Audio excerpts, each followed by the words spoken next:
When I stepped into the bathroom, a sudden glimmer on the carpet caught my attention.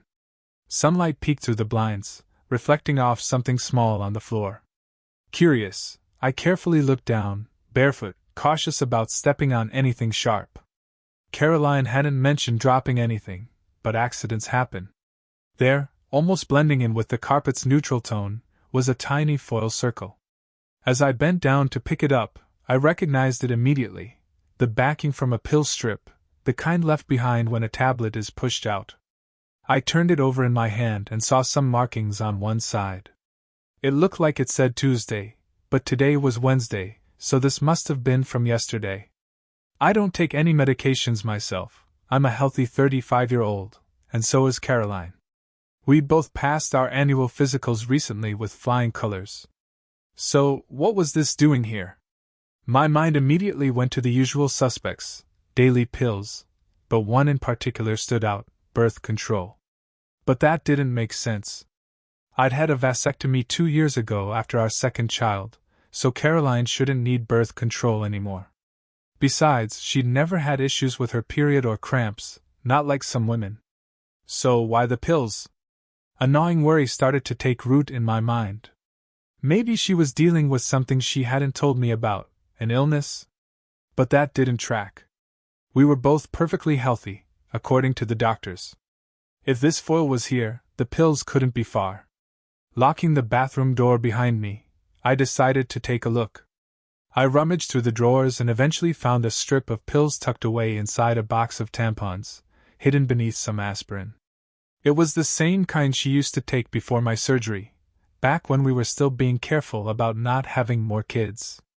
Why had she started taking them again? There was one troubling explanation: she was seeing someone else. Someone who could get her pregnant. The realization hit me like a punch to the gut. Caroline had cheated.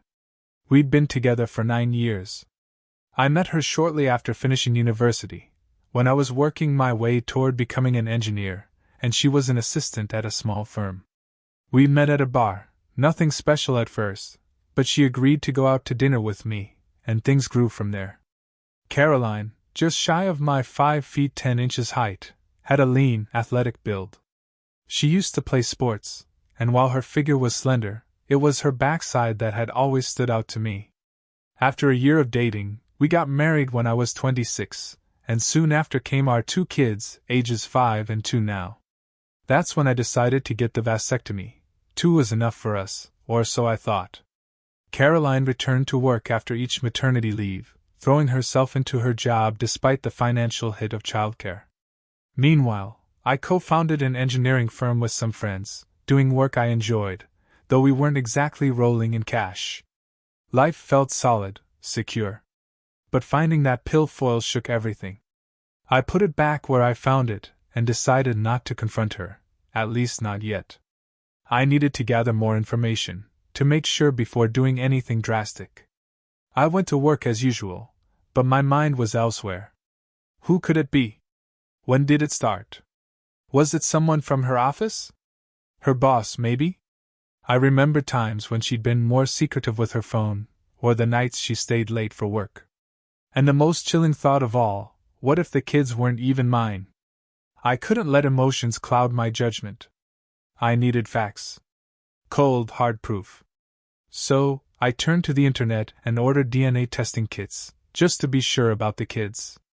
I also bought surveillance equipment, voice recorders small enough to hide in her car and purse, cameras to place around the house, and a phone cloning kit to copy everything on her phone, texts, emails, calls. It took a few days for everything to arrive, and during that time, I watched Caroline closely. She acted normal. Our intimacy was the same, once or twice a week, usually on weekends. She didn't seem overly affectionate or distant. She didn't take suspicious showers when she got home or act unusually guarded with her phone. If she was cheating, she was either incredibly discreet or had been doing it so long, it felt routine. The packages arrived on Friday morning at my office, avoiding the risk of them being delivered to the house. I received the DNA test kits, voice recorders, cameras, the phone cloning kit, and a new phone to set everything up. That afternoon, I left work early, ready to put my plan into action. At home, our au pair was feeding the kids, and Caroline wasn't back yet. I discreetly set up cameras in the bathroom, the living room, and our bedroom, angles that would cover the bed and common areas. After helping the kids with their bedtime routine, I collected the DNA samples, one from each child and one from myself, then sealed them up and sent them off for testing.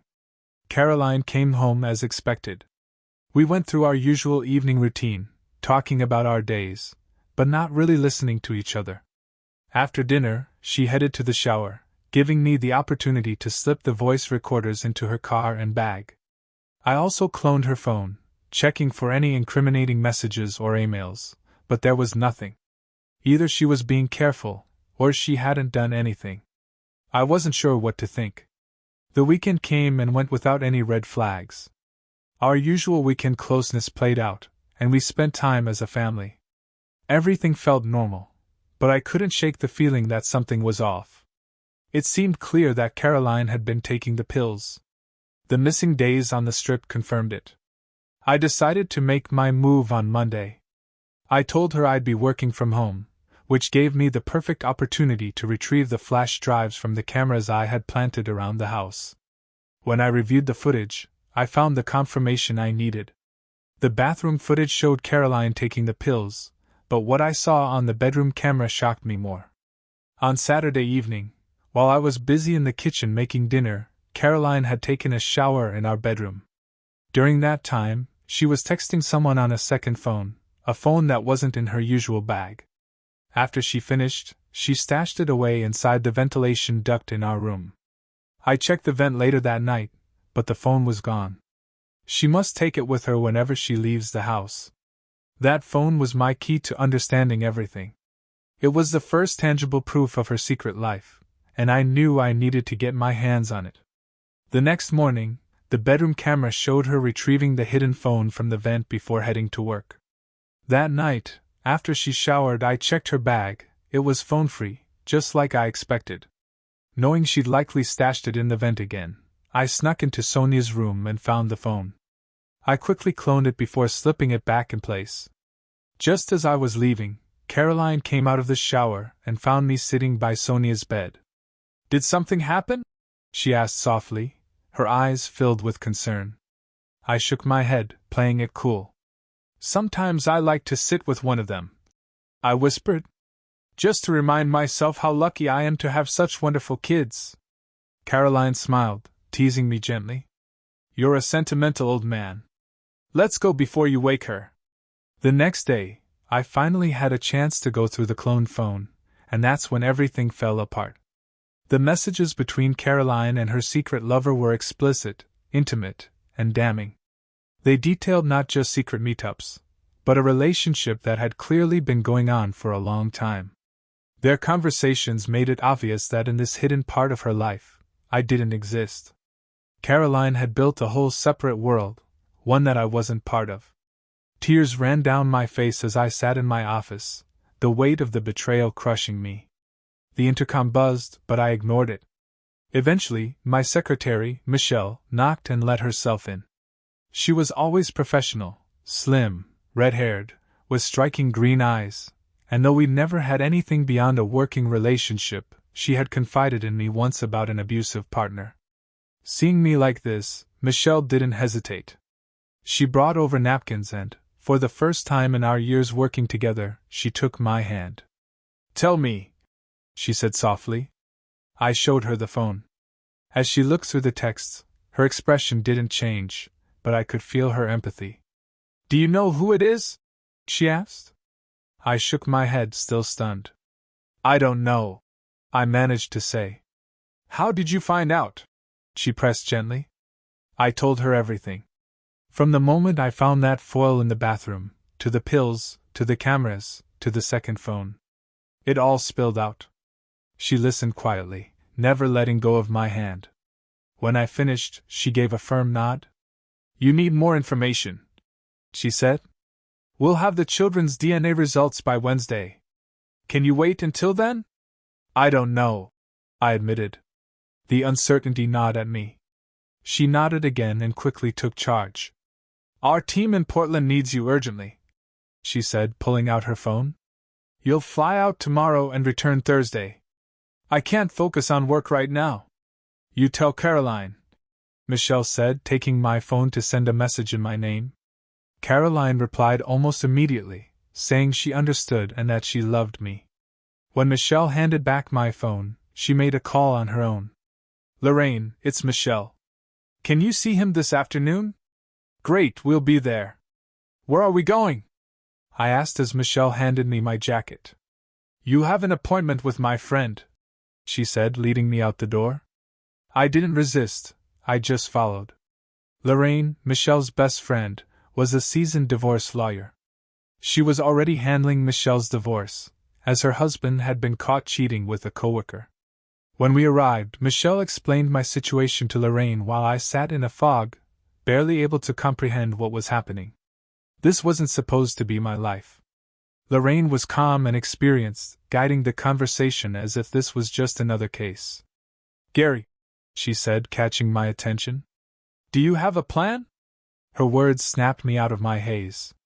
Take them both down, I said, the anger in my voice surprising even me. I expected Lorraine to look shocked, but instead, a small grin appeared on her face. Michelle, too, didn't seem fazed. Lorraine leaned forward. I get it. But that's not really an option, at least not legally. Let's talk through your choices. She laid them out methodically, without judgment. First, I could do nothing, pretend I didn't know, maintain the peace, and live in quiet betrayal. That option was off the table immediately. I couldn't live like that. Second, we could go for an amicable divorce, citing irreconcilable differences, splitting assets, arranging child support. But I wasn't ready to walk away that easily. I had invested too much in this life, this family. The third option was nuclear. Sue for infidelity, contest paternity, and expose everything. Nuclear, I said firmly. Lorraine smiled, impressed. All right then. I'll start preparing the paperwork. Lorraine's advice was blunt but sound. I needed more concrete evidence. Surveillance would be key. She suggested I track Caroline's movements and dig deeper into who, when, and where. With only bits and pieces of proof so far, it was crucial to build a stronger case. She handed me back Caroline's second phone, suggesting it wasn't doing me any good by keeping it, so I left it with her for safekeeping. Michelle and I left Lorraine's office, and she took me to a small family-run hotel. She booked a room for me, stepping into her role as the steady hand guiding me through the chaos. Go shower, order something to eat, she instructed, as if talking to a shell of the person I used to be. I did as she said, moving through the motions mechanically. Room service arrived, but I'd barely tasted the food. My mind was a mess. How had everything unraveled so fast? 9 years of marriage felt like they'd been wiped away in an instant. What hurt most was how blind I'd been to it all. Had it been her boss? The one she always went back to after each maternity leave, the one she praised for understanding her value? I had chalked up her return to work as independence, but now I wasn't sure. I glanced at the minibar, feeling the pull of temptation, when Michelle returned. Her eyes immediately found mine, and she knew what I was thinking. Don't even think about it, she warned. You need a clear head to figure this out. Drowning your sorrows won't help. Plan? I asked bitterly. I had a plan. A life. A wife, 2 kids. Now I'm a man who doesn't even know if his children are his own. Michelle looked at me with steady resolve. She checked her watch, then spoke with authority. Pity party's over. Remember all those obstacles we faced when we started the company? Everything that went wrong? What does this have to do with the business? I snapped, still bitter. Think back, she pressed. Remember when the patent office lost our application? Or when the bank tried to foreclose on us? I nodded reluctantly. And when did you sit down and give up? I hesitated. It was different then. Why? What was different? I had something to fight for, I said, the frustration in my voice clear. A family that needed me. Michelle's expression softened. You still have a family. A bigger one now, 141 people depend on you to keep this company alive. If Caroline gets half of everything, she could sell to the highest bidder. You want Headingley to swoop in and take everything we've built?" Her words hit me like a cold slap of reality. I hadn't even thought about the ripple effects beyond my personal life. It wasn't just about me or the kids anymore. Everything I had worked for was at risk. I needed to protect my business and my family's future, even if I didn't know what was happening with Caroline. Suddenly, the fog of confusion lifted. "You're right," I said, sitting up straighter. "I can't let everything I've built just slip away." "That's the Gary I need right now," Michelle said, with a glint of satisfaction. "Someone who thinks ahead." That night, we sat together in my hotel room and strategized. The first order of business was the company. I considered selling my shares to the partners, but Michelle quickly shot that down, worried they would mismanage it or even dismantle everything we built. Instead, we came up with a plan to establish an offshore trust. I would sell the company to this trust at market value and remain CEO on a minimal salary. This would shield me from any local jurisdiction, allowing me to retain control while securing my assets. This plan would effectively make me a paper millionaire once executed, but I also needed immediate liquidity. I decided to liquidate my 401k and tap into the home equity of our house, which, luckily, was in my name alone since I'd bought it before Caroline had gone back to work. With a clear strategy forming, I contacted my lawyer, Brian Spencer, who handled the company's legal matters, and arranged a meeting to finalize the next steps. By the time Michelle left, I was exhausted but felt a sense of clarity for the first time in days. That night, I fell into the deepest sleep I'd had in a long time. When I woke up, there was a message from Caroline, asking about my sudden departure. I told her I would be back on Thursday but kept the message brief, avoiding any unnecessary affection. She didn't seem to notice. Michelle arrived early the next morning, and after a quick shower, we headed to a nearby diner for breakfast. Despite the turmoil in my personal life, I focused on the practical steps ahead. Over coffee, Michelle updated me on the plan for the day. Brian had a meeting available at 10. But first, she suggested we visit the bank to access my 401k and home equity. "I see the benefit in consolidating my finances," I said. "But won't there be a record of my assets? Won't the court just order me to split them with her?" "Only if you still have them," Michelle replied with a sly grin. "That's where Vegas comes in." I raised an eyebrow, unsure where she was going with this. "After you cash out, spend a week in Vegas and blow through it all before you file for divorce. You'll show up to court looking broke, deeply in debt. Your house could even be in foreclosure. And if the kids aren't yours, Caroline won't get a dime. If they are, you can put your 401k in a trust for their college fund. Caroline won't be able to touch it. She might even end up paying you alimony." It was a bold plan, but not without its risks. I hesitated, unsure if I could go through with it. My phone buzzed in my hand, a notification from the DNA testing company. The results were ready. I stared at the screen, suddenly unsure if I was ready for the truth. "Can I?" Michelle asked gently, sensing my hesitation. Wordlessly, I handed her the phone. She scrolled through the email, her eyes scanning the results. I watched her face closely, hoping for some kind of clue. After a moment, she looked up. "The results aren't in yet," she said softly, handing the phone back. The DNA results would be ready within 12 hours, according to the tracking. Michelle glanced at her watch. "Let's go. The bank should be open." We wasted no time. Releasing the equity from the house and cashing out my 401k went faster than I expected. I also closed all our savings accounts, even the ones we'd set aside for the kids' college funds, transferring everything to an account solely in my name. I left the joint account untouched, though it only had a little under $10,000. When we met with our lawyer Brian, he raised a point I hadn't considered. "You forgot one thing," he said. "You have a marriage contract." I stared at him, confused. "I do?" He explained that, as part of the partnership agreement when we started the company, all partners were required to sign a prenup. It's there to protect the business in case of divorce. It only covers company assets, not personal ones. Your salary and 401k can be claimed, but beyond that, the company remains protected. Brian leaned forward, looking thoughtful. I suggest you take all the equity you've freed up from the house and invest it back into the company. Buy out one of your partners. Robert's been eager to make some money for a while. You may need a loan from the company pension fund to cover the difference, but with a reduced salary, your assets will be minimized. As long as everything ties back to the company, it remains protected. Your credit rating might take a hit, and you'll lose some of the remaining funds in the joint account, but you won't be able to claim much else.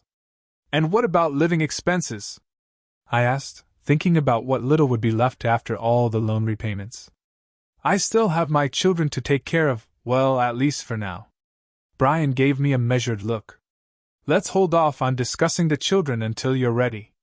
Have you made a decision about staying involved if they turn out not to be yours? I looked down, my thoughts a chaotic blur. I don't know, I admitted quietly. I need the facts before I can even begin to think about that. He nodded in understanding. Stick with the plan we outlined, and don't forget the lawsuit against Caroline's company. It could bring in enough to cover the loan and restore your full salary. If the children aren't yours, we'll file for support from their biological father post-divorce, separate from any settlement. I felt a wave of exhaustion but managed to ask. Can you reach out to Robert about selling his shares? I can't handle that right now. Brian agreed, and we shook hands before leaving his office. For the first time in days, I felt a brief sense of relief, as if things were finally aligning. But reality quickly set in again, leaving me hollow inside. Michelle and I stopped at a diner for lunch. As we ate, I dared to check my phone again. The email from the DNA company was there. With shaky hands, I clicked the link and passed the phone to Michelle, unable to look at the results myself. I watched her face closely, searching for any sign of what was coming. Her expression softened. I'm so sorry, Gary, she said, handing the phone back to me. I read the results, and everything inside me shattered. Neither child was biologically mine. Both Sophie and James shared the same father, but that man wasn't me. The shock of losing both children at once hit me harder than anything before, but it was the betrayal that fueled my rage. Caroline hadn't just lied to me, she had manipulated me into getting a vasectomy, ensuring I wouldn't question anything. My vision blurred with anger. Every part of me wanted revenge, to hurt someone, anyone. Dark thoughts flooded my mind, thoughts of hiring someone to track down the man who fathered my children and making him pay for taking my life away. Gary! Michelle's voice cut through the storm of rage. Now's not the time. Stay calm. We'll get through this. I clenched my fists, breathing deeply to keep control. The desire to lash out was overwhelming, but Michelle's steady presence helped me hold it together. She quickly composed herself and led me out of the diner. Her phone rang as we got into the car. It's Lorraine. She wants to see you, Michelle said as she drove us to Lorraine's office. When we arrived, Lorraine's face was serious. I've received a preliminary report from the private investigator, she began. Caroline had a visitor last night. A man stayed over at your house. My stomach twisted at the confirmation of what I had feared. I have cameras at home, I said, already feeling the weight of what I might see. I'll swap out the flash drives, and we can review the footage. Good, Lorraine nodded. We'll need that footage. It could be crucial. The au pair is with Sophie and James at the play center, I added. I can't go home without raising suspicion. I'm supposed to be away on business. Lorraine checked her phone. The au pair is still at the play center. We'll keep an eye on her and alert you if she leaves. We sped back to my house, and I quickly swapped the flash drives from the hidden cameras, making sure not to disturb anything. The house looked normal, no signs of the betrayal that had taken place there. But I knew better now. Back at Lorraine's office, we reviewed the footage. I avoided watching the bedroom scenes, unable to stomach any more of Caroline's deceit. What I did see confirmed my suspicions. Her boss, Bill Wainwright, had entered the house with his own key. The final blow came when James ran up to him, greeting him with, "Papa Bill." I couldn't hold it in anymore. I broke down, sobbing as the weight of everything crushed me. For the first time, Michelle hugged me tightly, comforting me as I let it all out. After what felt like an eternity, I finally managed to pull myself together. "Would you like to rest?" Lorraine asked gently. I shook my head, wiping away the last of my tears. "No," I said, feeling a new kind of anger building inside me. "What's our next move?" Lorraine nodded, sensing my resolve. "I've obtained your wife's terms of employment from her company," she began, laying out the next steps. "There's an anti-fraternization clause," Lorraine began, her voice steady as she laid out the situation. "That gives us solid grounds to sue your wife's company for violating that policy, especially since the person involved is a senior manager." Michelle and I briefed Lorraine on Brian's advice, prompting her to call him immediately. Within minutes, she had copies of the prenuptial agreement in her inbox. As she scanned the documents, she looked up, a thoughtful expression on her face. "This changes everything," she said, tapping the papers. "Your partner's plan is spot on. If Robert agrees to sell, we invest everything into the company to protect it. Then, we can sue her company for non-compliance, Bill for emotional distress, Caroline for misrepresentation on the birth certificates, and both for child-related expenses."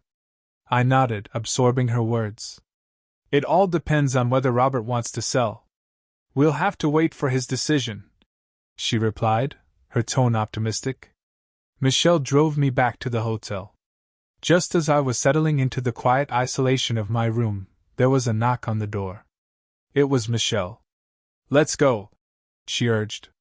"You shouldn't stay here alone." "Why not?" I asked, feeling a numb indifference. "Because you'll brood or hit the minibar," she said firmly, not allowing room for argument. "I need to keep an eye on you." Reluctantly, I packed up my things and followed her to the car. "Where are we going?" I asked, not really caring about the answer. "To my place," she said simply. "I have a spare room you can use." I started to protest, but the look she gave me silenced any objection.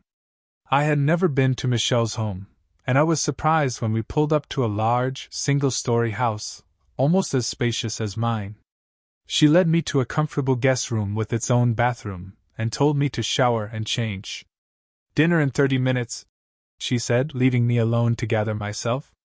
The meal was quiet, the food tasteless to me, though I could tell it was good. My mind raced, emotions swirling in a storm that I couldn't quite control. Anger, sadness, and disbelief all vied for dominance. I was running on autopilot, focused solely on executing the plans we'd laid out, even though I felt detached from everything. As we finished eating, my phone rang. The sudden noise startled me, and for a moment, I feared it was Caroline. But when I answered, it was Robert. "Why?" he asked simply, his voice heavy. "Caroline is cheating on me," I replied flatly. "All this time?" he asked, shocked. "All this time," I confirmed. "And none of the children are yours?" he asked after a pause, his voice even quieter. "No," I said, my throat tightening at the words. He sighed. "So, you want to tie everything to the company and rely on the prenuptial agreement?" "Yes," I said, appreciating how well he understood the situation. "I'll keep 5% and continue as a consulting engineer," he offered. "I'll work it out with HR. The rest is yours." "Okay," I agreed, relief washing over me. "I'll have Brian prepare the paperwork," he said after a moment. "Gary, I'm really sorry. It doesn't feel like it now, but it'll get easier. I've been where you are, and it does get better." Only then did I remember Robert had gone through a messy divorce himself about 4 years ago. He had never shared the details, but I knew it hadn't been easy for him. The marriage contract had saved him, and now it was about to do the same for me. The next morning, Michelle woke me with a cup of coffee in hand. "Let's go," she said. "We've still got a lot to do." Our first stop was Brian Spencer's office. He had already prepared all the necessary documents to buy out Robert's shares, and within 30 minutes, the transaction was completed. I had liquidated everything, my home equity, savings, 401k, and taken out a significant loan against the company pension plan to cover the difference. On paper, I now owed nearly $1 million, and my salary had been cut in half due to loan repayments. But the company and my future was secure. Next, we went to Lorraine's office, where she reviewed the documents and smiled. "This is perfect," she remarked. "I'll draft the legal papers today, and we can file them on Monday. Where do you want her to be served?" she asked, looking directly at me. I considered for a moment, anger bubbling beneath the surface. "Somewhere that will embarrass her the most," I said, half joking. "If I could put it on a Super Bowl billboard, I would." Lorraine chuckled. "We'll serve her at her office. Monday morning at 10, assuming the papers clear the court by then. If I file today, we should have confirmation by tomorrow afternoon." I nodded in agreement. The thought of Caroline being served in front of her colleagues brought me a small, bitter satisfaction. "So, what's next?" Michelle asked, steering the conversation back to practical matters. "We've got 2 more stops before you return to the office. Can you hold out at home until Monday?" "I think I'll have to," I replied, though I wasn't sure how I'd manage. "No need to guess," she said. "Tell me what you need to get through the weekend." "I'm not sure," I admitted, feeling the weight of everything again. Michelle smiled gently. "Let's go," she said, leading me to the car. Surprisingly, we pulled up to the medical center where I'd had all my checkups, and the vasectomy that ensured I wouldn't have children. Confused, I turned to her. "Why are we here?" I asked, unsettled. "Didn't you want good news?" she teased, pushing me toward the entrance. Inside, she arranged for us to see my doctor promptly. I hesitated, but when she motioned for me to go in alone, I gestured for her to join me. Michelle nodded and followed me into the consultation room. Dr. Harrington, my doctor, didn't seem surprised to see Michelle with me. He knew enough about my situation and seemed to understand her role. "Gary," he began gently, "I understand you're inquiring about a vasectomy reversal?" Dr. Harrington's words struck me like a bolt of lightning. "Is that really possible?"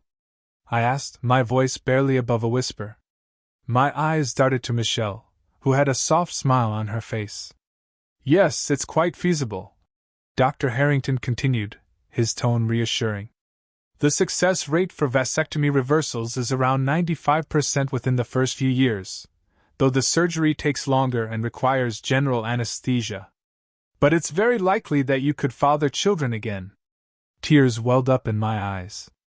The idea of becoming a father once more, after everything I'd lost, gave me a glimmer of hope.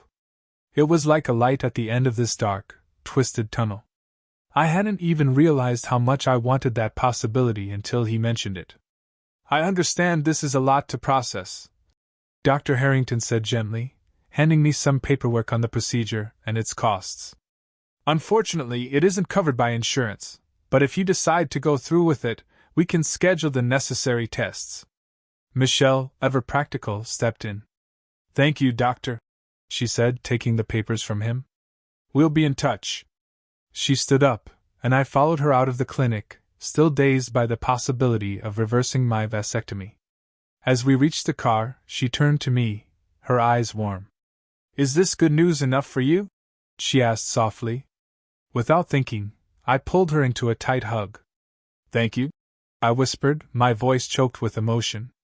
I quickly pulled back, realizing the spontaneity of my actions. "I'm sorry." "It's okay, Gary," she said gently, smiling at me. "I know." Once we were back in the car, Michelle glanced at me. "One more stop, then we head to the office." That final stop turned out to be Bill Wainwright's house, the man Caroline had been having an affair with. I had visited his house on a few occasions over the years, mostly for work-related events. He and his wife, Stephanie, lived in an upscale, gated community. When we arrived, Stephanie welcomed us inside, her expression calm, almost as if she had been expecting us. She led us to a room that appeared to be Bill's office, motioning for us to sit. "How can I help you?" she asked, her voice direct, but not unkind. I hesitated, unsure how to begin. Finally, I found my voice. Did you know? I asked, the words heavy with pain. Stephanie sighed deeply, her shoulders slumping. No, she admitted quietly. I suspected for a long time, but I never had any concrete proof. I looked, but I couldn't find anything. If I had, I would have taken him for everything he's worth. Join the club, Michelle muttered under her breath, sharing a look with Stephanie that only those who have experienced betrayal can understand. Stephanie's eyes turned back to me. Do you have evidence? She asked. I nodded, my throat tightening. Proof that none of my children are mine, I said, the words barely audible. My voice broke, and the weight of the situation became too much. Stephanie offered her sympathy, her face etched with regret. I had my suspicions about Bill and Caroline over the years, but every time I tried to find out the truth, it slipped through my fingers, Stephanie explained. I regret not acting sooner. What are you going to do now? She asked, her curiosity genuine. I debated whether to tell her my full plan. Would she warn Bill? But after everything, I wanted him to feel the shock I had felt when my world came crashing down. The real question is, what are you going to do? I countered, leaving my own plans unsaid. Stephanie gave a small nod, understanding my caution. I don't blame you, she said softly. Do you have a recommendation for a divorce lawyer? Michelle pulled a business card from her purse and handed it to Stephanie. This should help. Thank you, Stephanie said, taking the card. Will a week be enough? That should be fine, I replied. Our meeting ended on that note. Stephanie stood and gave me a brief hug, her lips brushing my cheek as she whispered, I'm so sorry. Take care of yourself. As Michelle and I left, Stephanie turned to her. He deserves better than what that woman did to him, she said with conviction. Back at the office, I spent the rest of the day catching up on work from my Portland trip. Michelle returned to her professional demeanor, and for some reason, it left me feeling adrift. The connection I thought I'd felt between us now seemed distant, as if I had imagined it all. I thanked her as she left for the day, unsure how to interpret the shift. That night, I worked late into the evening, losing myself in the tasks at hand. Around 8 p.m., Caroline messaged, asking when I'd be home. I replied that I'd need another hour or two to finish up, hoping she'd be asleep by the time I arrived. Her response was affectionate, as usual, filled with love and kisses that felt empty now. Once again, I couldn't bring myself to reply. By the time I returned home, it was nearly 11 o'clock. The house was dark, seemingly peaceful. I checked on Sonia and James, both sound asleep in their rooms.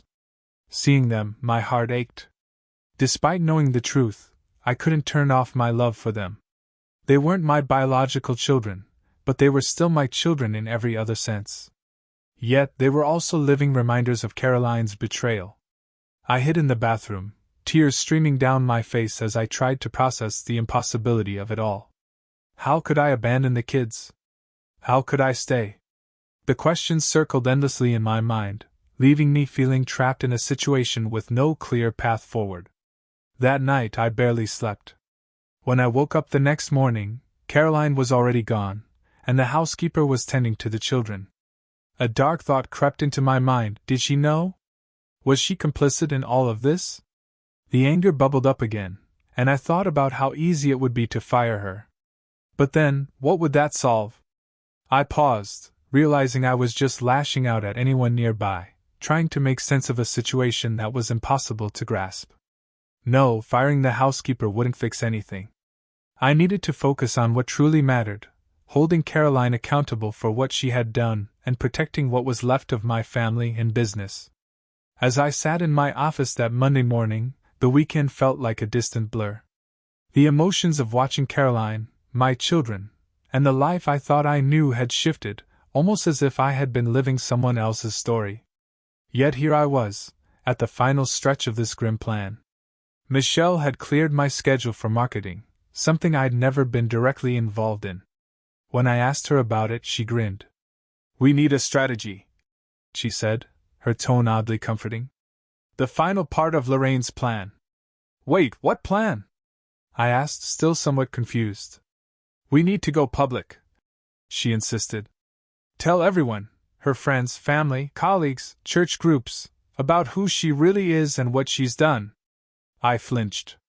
I'll look terrible, I protested, imagining the humiliation of being exposed as the man raising someone else's children. I'll be ridiculed. You need to tell your side of the story, Michelle countered firmly.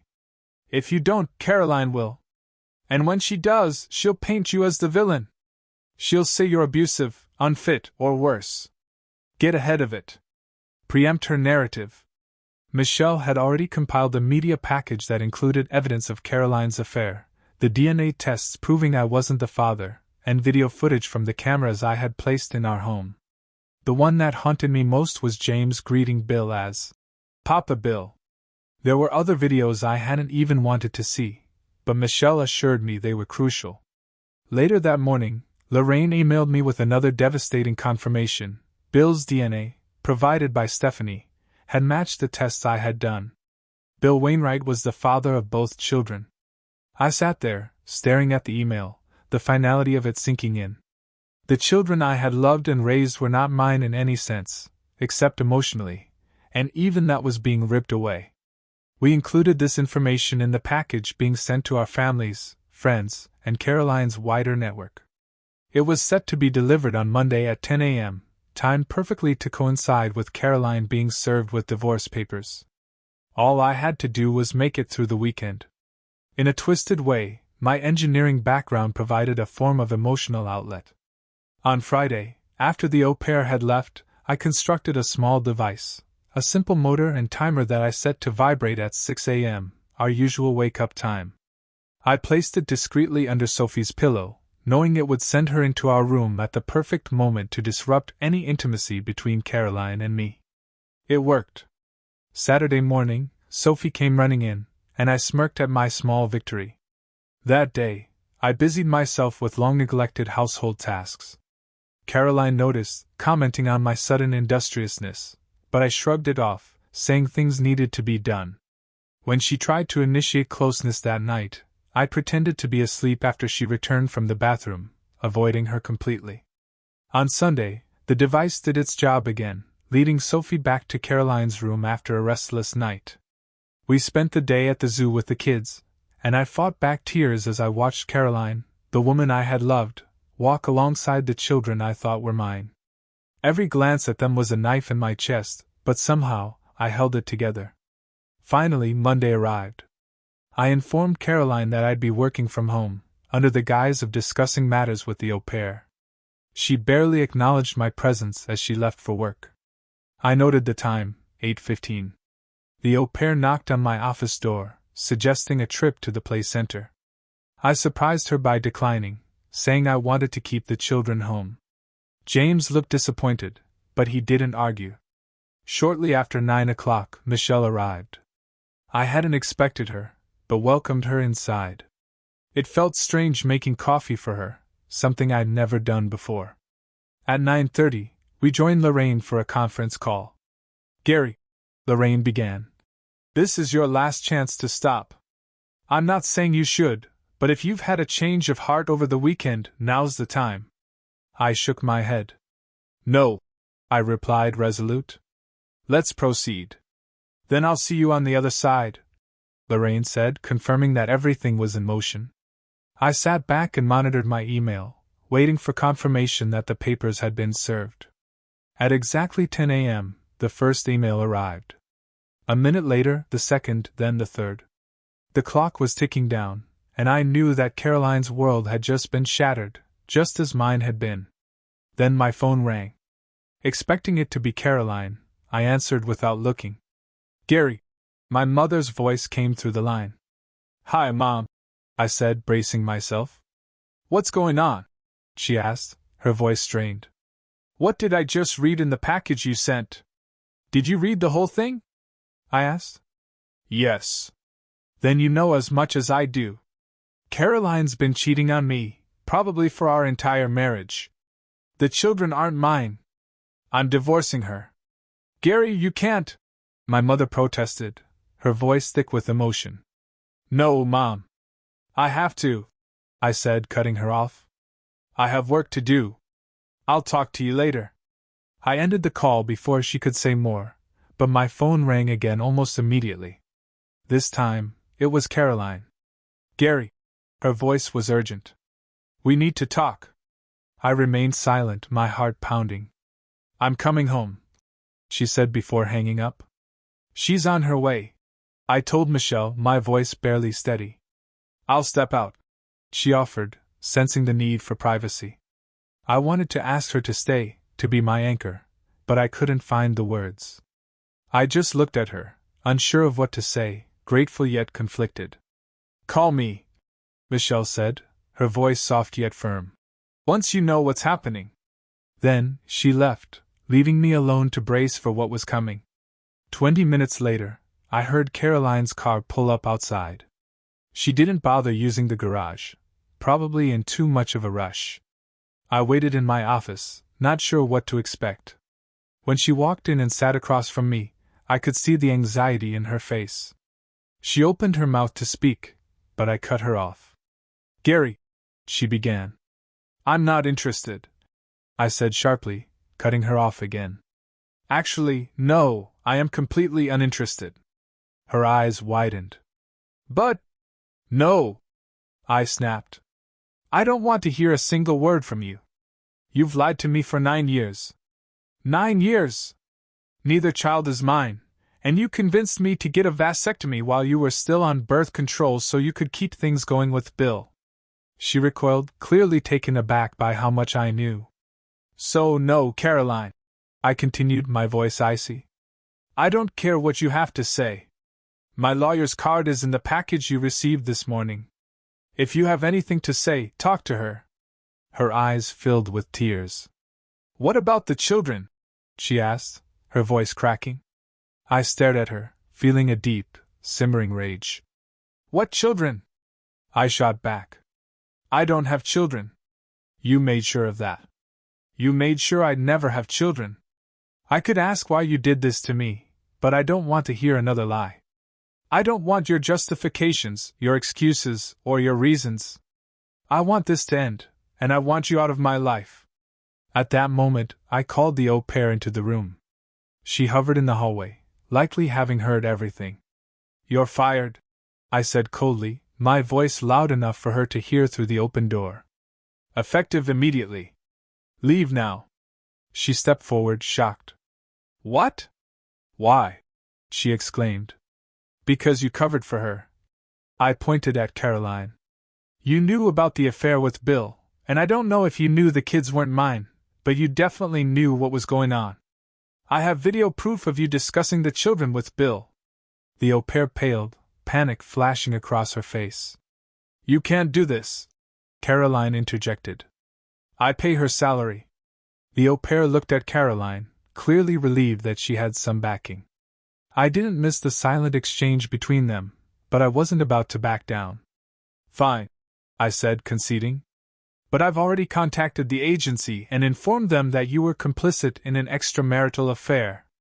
If Caroline wants to keep you, she'll have to take full responsibility: your salary, your taxes, vacation, pension, sick leave, and insurance. The agency won't support you. The au pair's face strained of color. She knew full well that once she was blacklisted from the agency, finding work in this field would be almost impossible. Domestic agencies shared information, and her career was effectively over. Now get out, I told her, and without a word she hurried out of the house. Caroline looked at me with disbelief. Did you have to do that? She asked, tears now streaming down her face. You're talking again, I said coldly. I told you, I don't want to hear it. I want you to pack your things, take your kids, and get out of my house. This is my home too, she insisted, her voice shaking. Legally, I have a right to be here. No, you don't, I interrupted. The house is in my name, solely. Until the courts say otherwise, get out. Caroline flinched at my raised voice, and just then, James entered the room. Mommy, he said softly. Sonia fell. Caroline froze, her face filled with shock and grief. She stood, her body shaking, and walked toward her daughter, leaving me alone in the office. I closed the door, shutting myself off from whatever scene was unfolding outside. The walls felt like they were closing in on me, but I stayed put, refusing to break in front of her. A few minutes later, Caroline returned, holding Sonia in her arms. "Are you going to say goodbye to her?" she asked, her voice pleading. "Not like this," I said, my tone devoid of emotion. "She's not my daughter, and he's not my son. Take them to Papa Bill and let him take care of his children. They have nothing to do with me." "Gary," she started, but I cut her off again. "Get out." I heard the front door close and, moments later, the sound of her car starting. She was gone. I exhaled, collapsing into my chair as though I had been holding my breath for hours. My entire body trembled from the release of pent-up anger, sadness, and grief. The weight of the past 9 years had crushed me, and for the first time, I let it all go. I didn't even hear the door open, and I flinched when I felt arms wrap around me. I looked up to see Michelle, pulling me into her embrace. For the first time in what felt like forever, I broke down completely. I buried my head in my hands, sobbing as the enormity of everything hit me. My marriage, my children, my entire life, was gone. Michelle held me close, not saying a word, just letting me fall apart in her arms. It took a long time for me to regain some composure, but even when I did, I felt utterly empty. "Let's go," Michelle said gently, taking charge as always.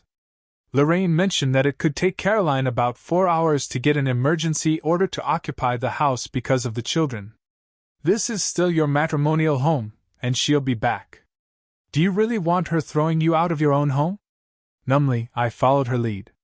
We gathered some clothes, important documents, and personal belongings. I wasn't sure where I'd stay, but I knew I couldn't be there when Caroline returned. We loaded both my car and Michelle's with what we could and left. First, we stopped at the office.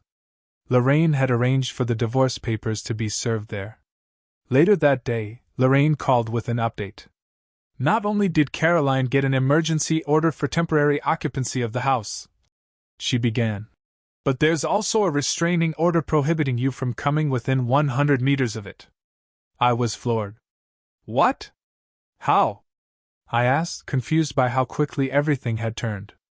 "If you need to retrieve anything, you'll have to arrange it through her attorney and pay for the expense yourself," Lorraine said flatly.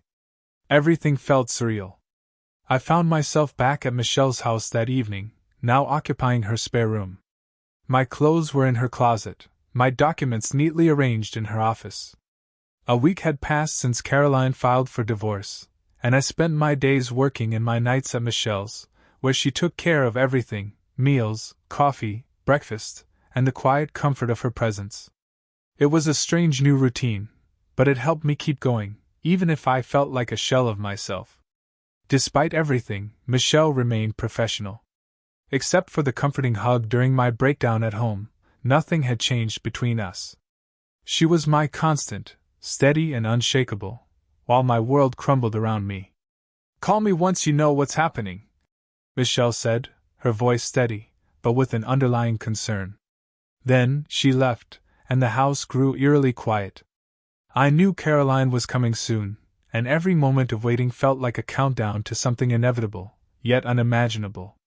20 minutes later, I heard her car pull up outside.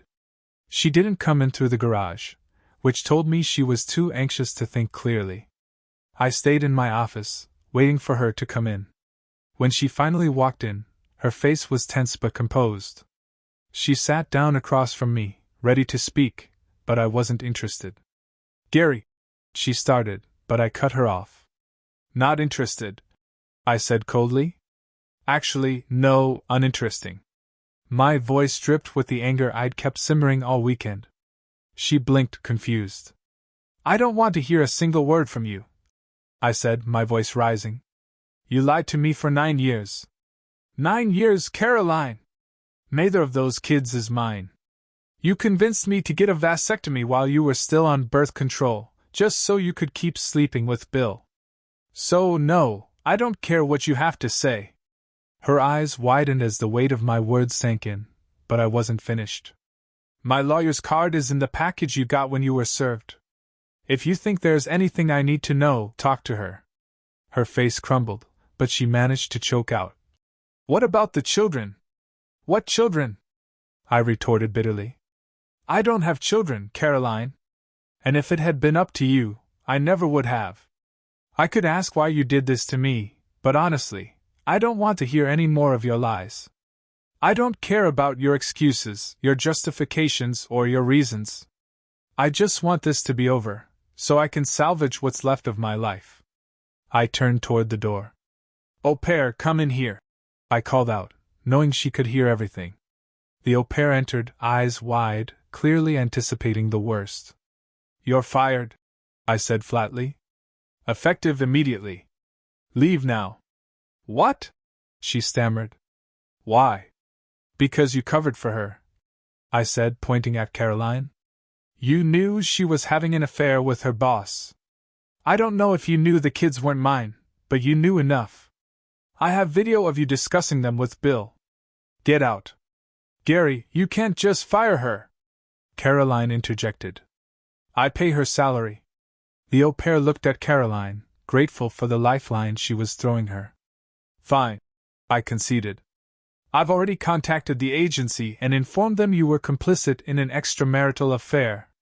If Caroline wants to keep you on, she'll have to take care of everything: your salary, taxes, vacation, pension, sick leave, insurance. But you're blacklisted from the agency. Good luck finding work elsewhere.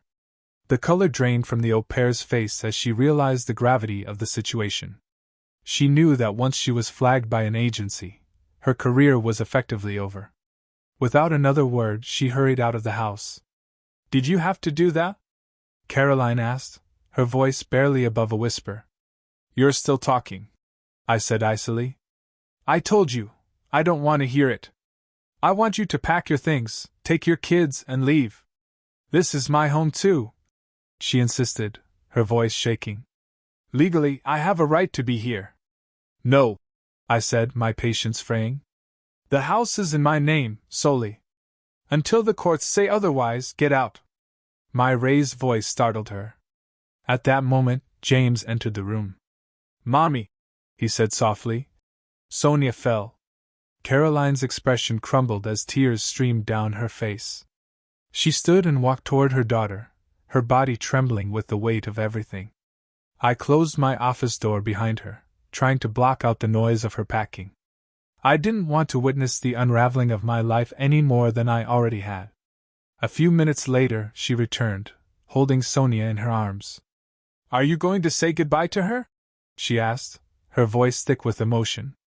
Not like this, I replied, my words cold and final. She's not my daughter, and he's not my son.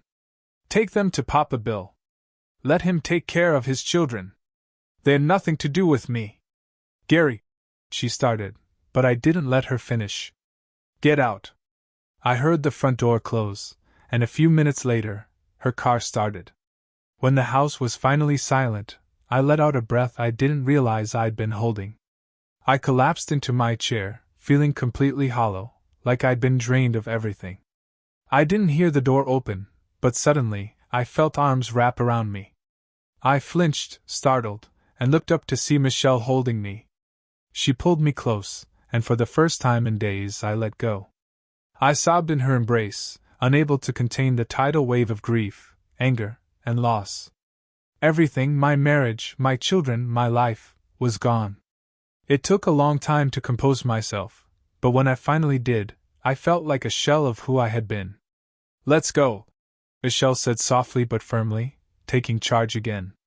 Lorraine said Caroline could get an emergency order to occupy the house in about 4 hours. This is still considered your matrimonial home, and she'll be back. Do you really want her throwing you out of your own home? Numbly, I followed her lead. We gathered some clothes, important documents, and personal items.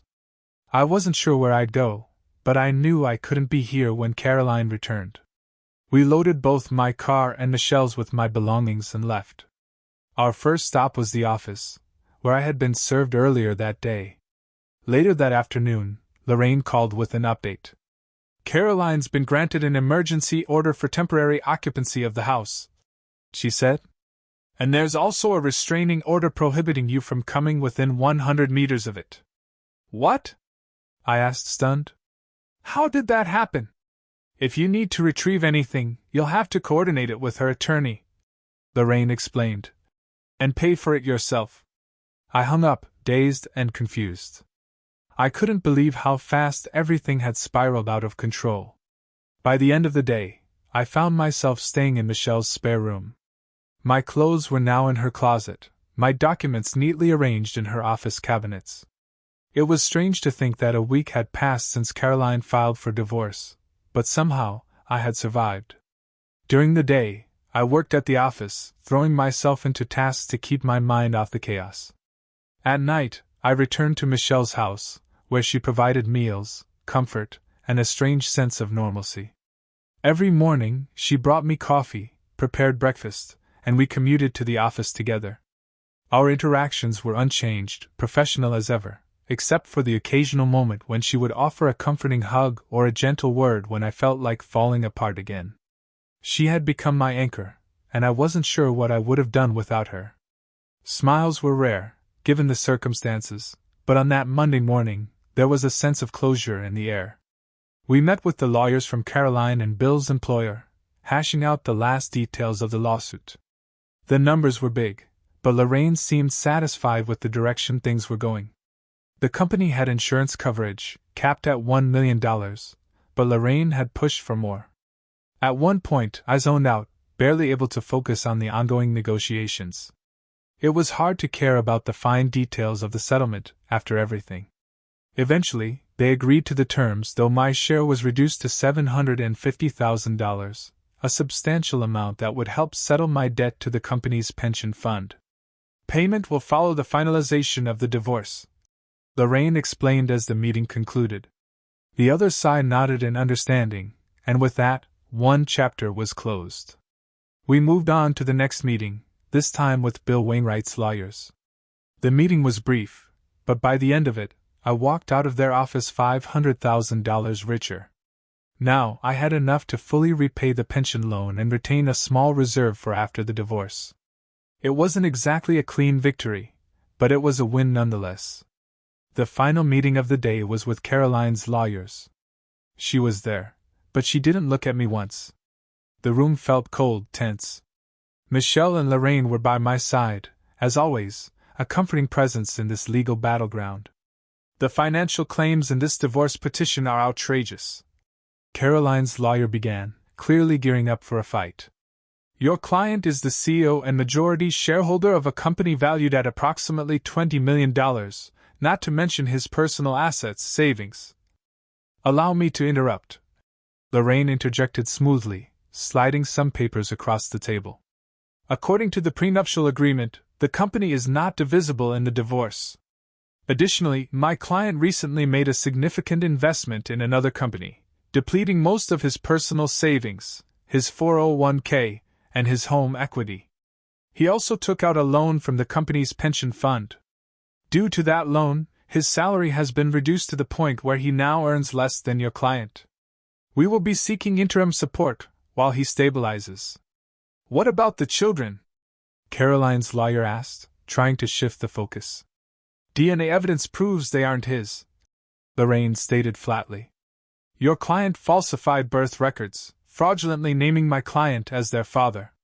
We're also pursuing damages for coercing him into surgical sterilization under false pretenses. Your client can accept the divorce terms as they stand. She can vacate the marital home and receive half of the joint account, currently valued at $9,443.15. Caroline's lawyer looked over the documents, then glanced at Caroline, who finally looked up at me. Her eyes were filled with desperation. Gary, please, she pleaded.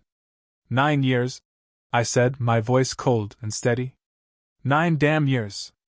Every day you lied to me. There's nothing you can say that I want to hear. Caroline's face crumbled, and after a moment she nodded to her lawyer. She signed the papers, sealing the end of our marriage. I wasn't there when she left our home. Instead, I received a letter from her lawyer confirming the lifting of the restraining order and the transfer of the house to me. Despite briefly considering moving back, I opted to list the house for sale.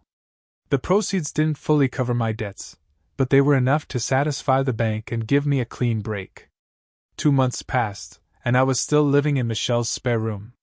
Caroline had moved in with her parents, and despite all the evidence I had presented, they stood by her and refused to communicate with me. I wasn't surprised, and honestly, I didn't care. What did surprise me was that Stephanie hadn't followed through on her promise to divorce Bill. For reasons unknown to me, they stayed together. Bill, however, was no longer the powerful executive he once was. After losing his corporate job and pension, he and Stephanie had to sell their house in the gated community and downsize to a small apartment. He managed to find work through his industry connections, but his income was a far cry from what it had been before. I had no idea whether Caroline and Stephanie had crossed paths since then, and I had no desire to find out. It was a normal day at work when Michelle walked into my office without knocking, her face more serious than usual. "Bill Wainwright is dead," she announced bluntly. I stared at her in shock. "What? How?" "Apparently, Stephanie caught him with Caroline again," she said, her voice carrying a mix of disbelief and grim satisfaction. "She shot him." I leaned back in my chair, processing the news. Slowly, a wide grin spread across my face. I tried to suppress it, but I couldn't. "That couldn't have happened to a nicer guy," I finally said, my grin turning into a chuckle. Michelle shook her head, but I could see the amusement in her eyes. "Are you mad at me for feeling happy about this?" I asked.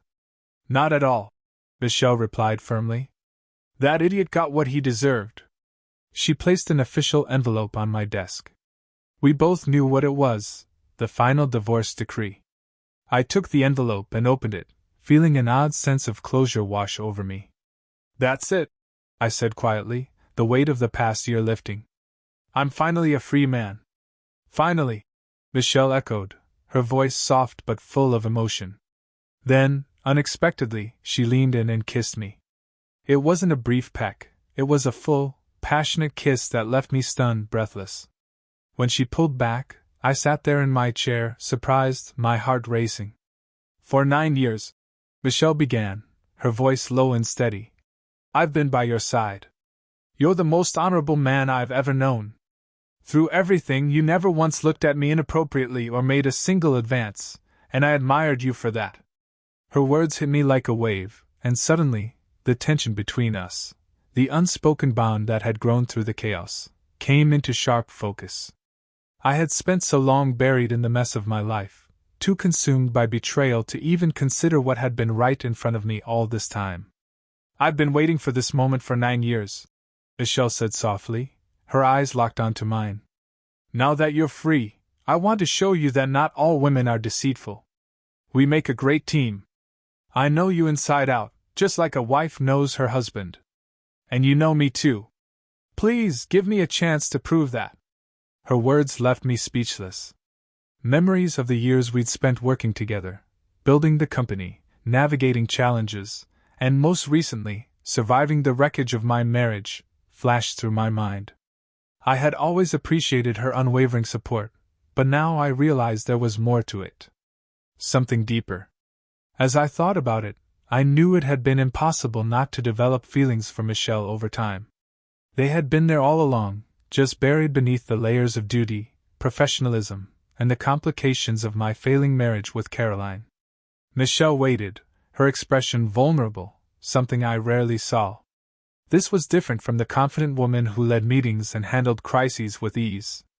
She was baring her heart, and for the first time, I realized how much she had truly meant to me all these years. "Do you have anything to say?" she asked, concern flickering in her eyes as the silence stretched between us. I smiled slightly, a mix of emotions swirling inside me, but one feeling was clear: this was right. "How many?" I asked, my voice gentle but steady. Her brow furrowed in confusion. "How many what?" "Children," I clarified, my smile growing. "How many children should we have?" Michelle's face softened, her eyes widening as the meaning behind my words sank in. Slowly, a radiant smile spread across her lips, and in that moment, it felt like the first real smile I had seen in months, maybe even years. How about we start with one and see where it goes? She teased, her voice light but filled with emotion. I laughed, the sound unfamiliar after everything I'd been through. For the first time in what felt like forever, I didn't feel weighed down by the past. The future, for once, seemed bright. I reached for her hand, holding it tightly, knowing that I was finally ready to move forward. Michelle leaned in, her lips brushing mine again, but this time, it wasn't just passion, it was hope,